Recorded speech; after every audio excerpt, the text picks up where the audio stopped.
सभी बच्चों को मेरा नमस्कार। मैं डॉक्टर सुलता बरगोतिया। बच्चों, हम पढ़ रहे थे disconnection approach. Disconnection approach MSc final year के ऑर्गेनिक सिंथेसिस का पार्ट है। डिस्कनेक्शन में हमने अब तक डिस्कस कर लिया था, इंट्रोडक्शन हमने डिस्कस कर लिया था। हमने इंट्रोडक्शन पार्ट में ये समझा कि डिस्कनेक्शन अप्रोच किसे कहते हैं, यानी डिस्कनेक्शन मतलब मेकिंग फ्रेगमेंट्स। पॉसिबल जितने भी फ्रेगमेंट्स होते हैं किसी भी टारगेट मॉलिक्यूल के, जो मॉलिक्यूल हमें सिंथेसाइज करना होता है उसे हम कहते हैं टारगेट मॉलिक्यूल। और अप्रोच होती है एक पॉसिबिलिटी या रूट जिससे हम उस टारगेट मॉलिक्यूल को सिंथेसाइज करते हैं। इसके अलावा हमने अब तक जो उसमें टर्म्स यूज़ की जानी है डिस्कनेक्शन अप्रोच में, उसके बारे में डिस्कशन कर लिया था। यानी सिंथॉन्स किसे कहते हैं, यानी आयनिक फ्रेगमेंट्स, कैटाइनिक और एनाइनिक पार्ट। फिर उनके सिंथेटिक इक्विवेलेंट्स, जो उनके न्यूट्रल जो अवेलेबल स्टार्टिंग मटेरियल जो हमें मार्केट में अवेलेबल मिलता है, जो जिसे हम सिंथेटिक इक्विवेलेंट कहते हैं। और जो हमने डबल लाइन एरो को भी समझा था कि किस तरह से हम नोटेशंस का यूज करेंगे एक डिस्कनेक्शन अप्रोच को कैरी आउट करते हुए। इसी चैप्टर को आगे बढ़ाते हुए हम एक नया पार्ट स्टार्ट करेंगे डिस्कनेक्शन का, जिसका नाम है order of events. Order of events.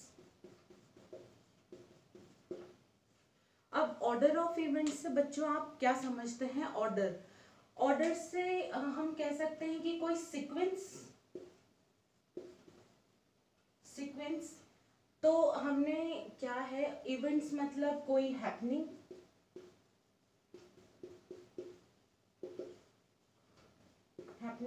तो हमारे पास इसमें दो टर्म्स उभर के आए हैं, एक तो ऑर्डर और एक इवेंट। यानी किसी भी सीक्वेंस की हैपनिंग, मतलब हमें क्या इससे क्या समझ आ रहा है कि जब आप कोई डिस्कनेक्शन कैरी आउट कर रहे हैं तो आपने वो मॉलिक्यूल पहली बार देखा है, वो टारगेट मॉलिक्यूल के बारे में आपको कोई आइडिया नहीं है कि इसमें कहाँ से हमें स्टार्ट करना है और कहाँ हमें एंड करना है।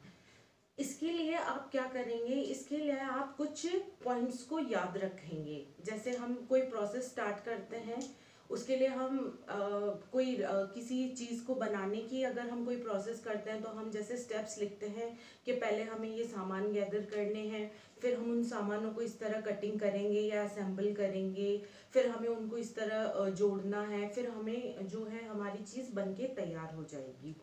इसी तरह से हमें एक सीक्वेंस या कुछ पॉइंट्स याद रखने होते हैं जो हमें डिस्कनेक्शन में बहुत हेल्प करते हैं। जो स्टेप्स हम फॉलो करेंगे धीरे धीरे एक के बाद एक, उससे क्या है, हमें हमारा रूट हमें क्लियर होता जाएगा।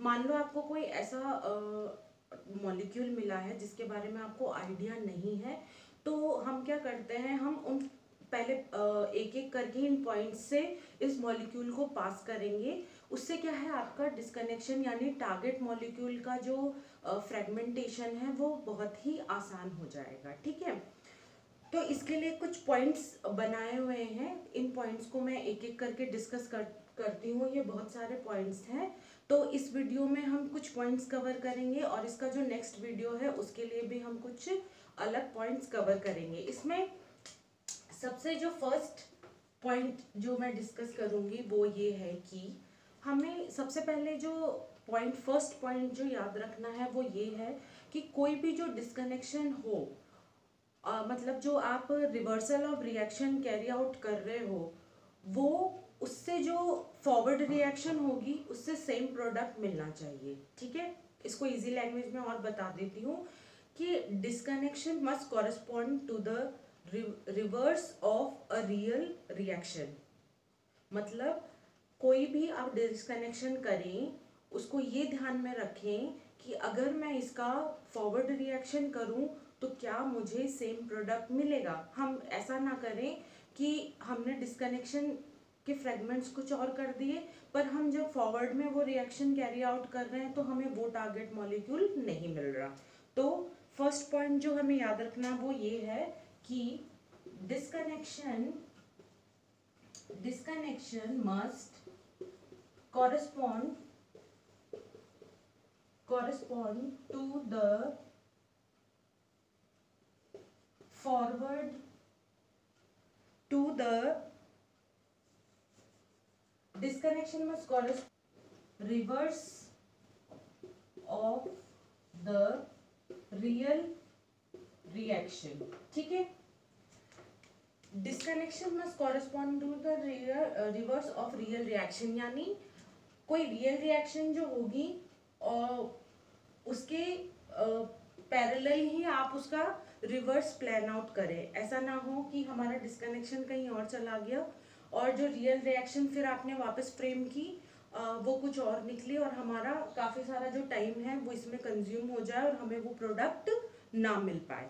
जैसे मान लीजिए एक सिंपल सा मॉलिक्यूल लिख रही हूँ यहाँ पे, मान लीजिए ये कोई मॉलिक्यूल है और इसको हमने दो पार्ट्स में फ्रेगमेंट किया है, ए में और बी में। तो एक फ्रेगमेंटेशन मैं यहां से कर रही हूं जिसमें हमें एक सिंथॉन ये मिल रहा है,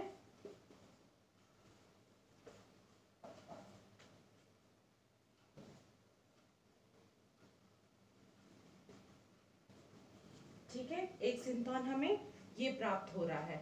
तो हम इस पे पॉजिटिव फ्रेगमेंट जोड़ के और नेगेटिव फ्रेगमेंट जोड़ के इसके सिंथेटिक इक्विवेलेंट बना सकते हैं। और एक मान लीजिए ये हमारा B था और ये हमारा A है और ये हमारा B है, तो हमने A को अब यहाँ से तोड़ेंगे तो हमें बेंजीन के पास जो C और ऑक्सीजन का बॉन्ड है, यहाँ पे हमने तोड़ा है C और ऑक्सीजन का बॉन्ड, तो इसको हम लिखेंगे C और ऑक्सीजन का बॉन्ड। और यहाँ पे भी हमने तोड़ा है C और ऑक्सीजन का बॉन्ड, तो हम यहाँ पे लिखेंगे C और ऑक्सीजन का बॉन्ड हमने तोड़ा है। तो हमें क्या मिलेगा,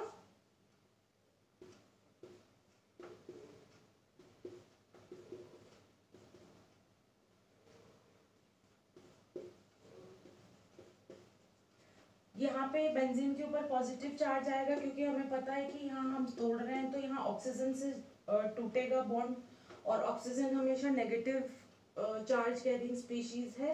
अब हम इसमें जो है कॉरेस्पॉन्डिंग स्पीशीज जोड़ के इसको न्यूट्रलाइज कर सकते हैं इसी तरह से, जैसे यहाँ पे H जोड़ दिया, यहाँ पे Cl जोड़ दिया, इस तरह से आप इसको सिंथेटिक इक्विवेलेंट्स में कन्वर्ट कर सकते हैं। तो अब हमें ये बात ध्यान रखनी है, दो रूट्स हमने बना लिए, अब आपको वो रूट ढूंढना है जिसके सबसे बड़ा बात तो हमें ये ध्यान रखनी है कि जो भी मटेरियल आप इन दोनों में से लें हमारे पास इजीली अवेलेबल होना चाहिए मार्केट में, और जिसका आप रिवर्स करें तो हमें ये प्रोडक्ट मिलना चाहिए। ठीक है, तो हमारा फर्स्ट पॉइंट ये है कि disconnection must correspond to the reverse of a real reaction, real reaction के जो है कॉरेस्पॉन्डेंस में हो है। इसमें सेकेंड पॉइंट जो ऑर्डर ऑफ इवेंट्स में हमें ध्यान रखना है वो ये है कि जब आप किसी टारगेट मॉलिक्यूल को तोड़ेंगे, ठीक है, तो हमें कुछ फ्रेगमेंट्स ऐसे मिलेंगे जिनको आगे तोड़ा नहीं जा सकता। ठीक है, जिनको तोड़ा नहीं जा सकता उनको तो हम आगे नहीं तोड़ पाएंगे, आगे फ्रेगमेंट नहीं कर पाएंगे। लेकिन कुछ पार्ट्स ऐसे भी मिलेंगे जिसको आप आगे फ्रेगमेंट ना करें तो आपके लिए बढ़िया होगा।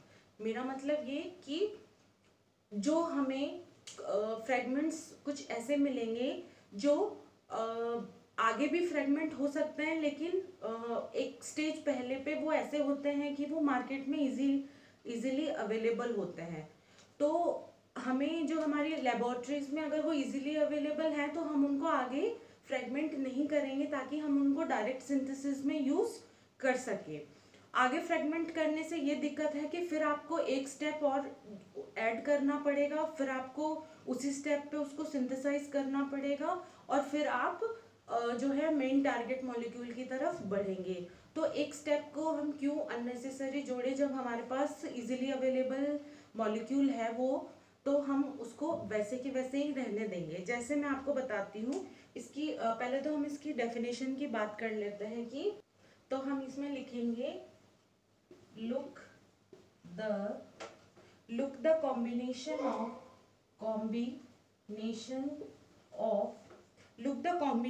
of substituents in the target molecule. Look the combination of substituents in a target molecule that are readily available as a starting material.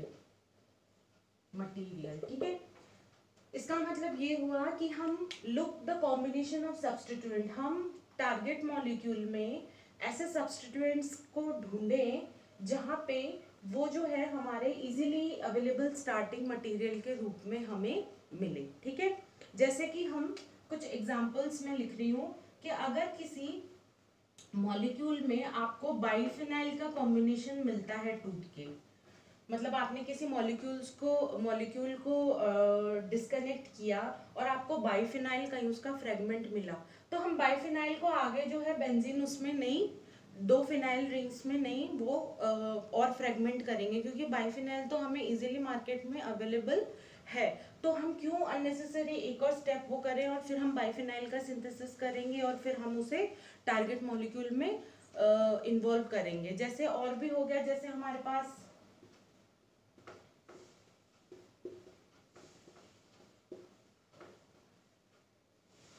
ये भी हमें जो है आसानी से हमारे लेबोरेटरीज में मिलता है। जैसे इसी का हम थैलिक एसिड और थैलिक एनहाइड्रेट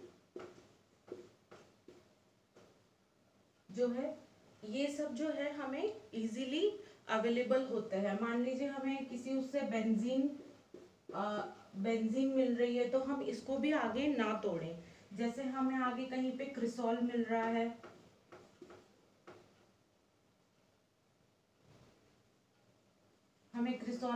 इसको भी हम आगे ना तोड़ें।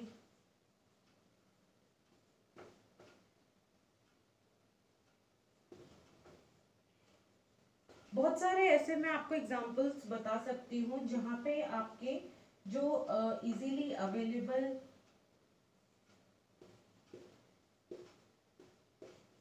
ठीक है। तो इस तरह के अगर आपको बीच में कहीं सब्स्टिट्यूएंट मिले डिस्कनेक्शन के दौरान, तो आप इसको आगे फ्रेगमेंट करना अवॉइड करें और यहाँ तक कि उसको लिमिटेड रहने दें, ताकि हमें इसमें आगे इनको और बनाने में हमें दिक्कत ना हो। इसके अलावा हम आगे बढ़ते हैं हमारे नेक्स्ट जो ऑर्डर है उस पे। इन ऑर्डर को अगर आप एक एक करके अंडरस्टैंड करेंगे, एक एक करके समझेंगे, तो आपको जो डिस्कनेक्शन की जो स्ट्रेटेजी है वो बहुत ही आसान लगेगी। इसके अलावा हम थर्ड पॉइंट हम ये डिस्कस करते हैं इसमें कि अगर आपको ऐसा फ्रेगमेंट कहीं मिल रहा है मॉलिक्यूल में जिसका एडिशन टारगेट मॉलिक्यूल पे बहुत डिफिकल्ट रहता है, आपको उसके लिए एक्सट्रीम कंडीशंस देनी रहती है, या फिर आप उसको नॉर्मल सब्स्टिट्यूएंट के रूप में आप उसे नहीं जो है इजीली ऐड कर सकते हैं, आप उसमें कोई स्पेशल कंडीशंस दे तब वो जाके सब्स्टिट्यूएंट जुड़े, तो बेहतर है कि आप उसको ना छेड़ें, आप उसको डिस्टर्ब ना करें, उसको एज इट इज़ उसके जो मेन जो जिसके साथ वो जुड़ा हुआ है उसको एज इट इज़ रहने दें। आप कहीं और से फ्रेगमेंटेशन या जो है डिस्कनेक्शन ट्राई करें। तो इसके लिए हम लिखेंगे कि if in a target molecule, here is a substance, here is a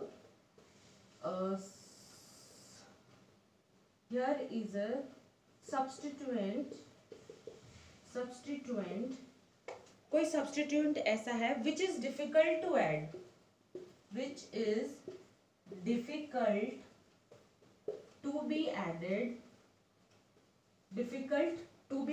उसको ऐड करना बहुत ही डिफिकल्ट रहता है, तो it is a good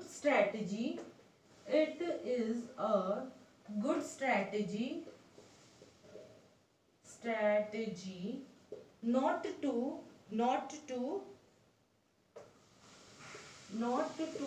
disconnect disconnect such groups.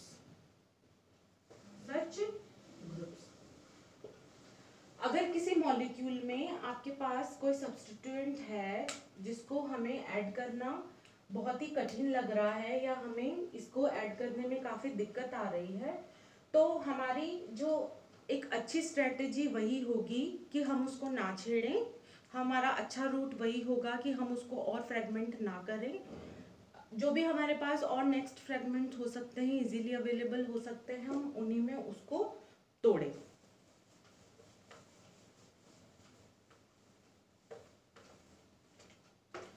हमारा जो फोर्थ पॉइंट है बच्चों, फोर्थ पॉइंट में हम ये सीखते हैं कि अगर आपको किसी कंपाउंड में ऐसे पार्ट्स मिल रहे हैं जिसमें हेट्रोएटम अवेलेबल है, हेट्रोएटम किसी कंपाउंड में आपको दिखाई दे रहा है, तो जो फर्स्ट डिस्कनेक्शन होता है वो आप हेट्रोएटम से ट्राई करें। वो मोस्ट फिजिबल डिस्कनेक्शन जो आप आसानी से कर पाएंगे उसको। तो इसको हम ऐसे लिखते हैं कि some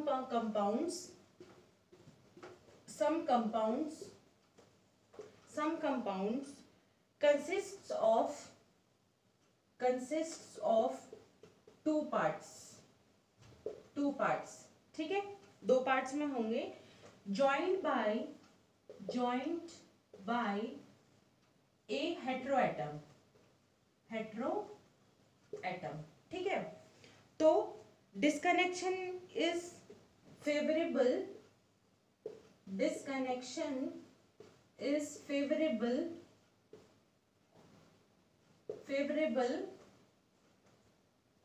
at the place of heteroatom। यानी अगर किसी कंपाउंड में आपको इस 2 पार्ट्स या उससे ज्यादा पार्ट्स भी हो सकते हैं, कोई वो नहीं है, तो अगर उसकी जो जॉइनिंग है वो हेट्रोएटम के थ्रू है, तो आपका जो डिस्कनेक्शन है वो फेवरेबल ज़्यादातर हेट्रोएटम से ही होता है, क्योंकि हेट्रोएटम में इलेक्ट्रोनेगेटिविटी का डिफरेंस आप देख सकते हैं, और इलेक्ट्रोनेगेटिविटी के डिफरेंस के कारण जो बॉन्ड है वो आपको टूटने में आसानी रहती है, और हमें जो है मटेरियल जो है वो भी आसानी से स्टार्टिंग मटेरियल में मिल सकता है। तो जैसे कि हम कुछ बेसिक फ्रेगमेंट्स का ध्यान रखें, जैसे अगर हमारे पास कहीं से फ्रेगमेंट्स में ईस्टर मिल रहा है तो हम ईस्टर को अलग कर सकते हैं, हमें एमीन मिल रहा है तो हम उसको एमीन के पार्ट को अलग कर सकते हैं, हमें एमाइड मिल रहा है तो हम एमाइड के पार्ट को अलग कर लें, कीटोन के पार्ट को अलग कर लें, एल्डिहाइड के पार्ट को अलग कर लें, और फिर हमें और भी हो सकते हैं, जैसे हम एसिड क्लोराइड के पार्ट को अलग कर सकते हैं, ठीक है। हम एसिड क्लोराइड के अलावा हम एसिटल्स कीटल्स के पार्ट को अलग कर सकते हैं, कीटल्स के पार्ट को अलग कर सकते हैं। इसके अलावा हम ये जो है हम बेसिक जो फंक्शनल ग्रुप्स हैं हमारे, जहाँ पे इलेक्ट्रोनेगेटिव डिफरेंस ज़्यादा रहता है, प्रोनाउंस्ड जो है यहाँ पे डिस्कनेक्शन काफ़ी आसानी से हो सकता है। जैसे इसके प्रीवियस वाला जो हमने एग्जांपल अभी मैंने आपको दिखाया था, ये वाला, इसमें देखिए जो मैंने आपको डिस्कनेक्शन करके दिखाया था, उसकी जो 2 स्ट्रेटेजीज फॉलो की थी, हमने ओ के अगल बगल से हमने डिस्कनेक्शन किया था, यानी ओ के साथ यहाँ पे इलेक्ट्रोनेगेटिविटी का डिफरेंस देखा जा सकता है, इसलिए हमने इसको यहाँ पे सब्स्टिट्यूएंट को यहाँ से तोड़ने की कोशिश की है। तो फोर्थ पॉइंट से हमें ये क्लियर होता है कि जो कंपाउंड है अगर वहाँ पे फंक्शनल ग्रुप प्रेजेंट है तो आपको फर्स्ट उसको फंक्शनल ग्रुप से तोड़ने की कोशिश करनी। तो ऑर्डर ऑफ इवेंट्स में हमने 4 बातों का आज ध्यान रखा, 4 बातों का डिस्कशन किया। ऑर्डर ऑफ इवेंट्स के नेक्स्ट पार्ट में, नेक्स्ट वीडियो में हम कुछ और इम्पोर्टेंट बातों के बारे में डिस्कशन करेंगे और कुछ और पॉइंट्स को समराइज करेंगे और ऑर्डर ऑफ इवेंट्स को समझेंगे। Thank you.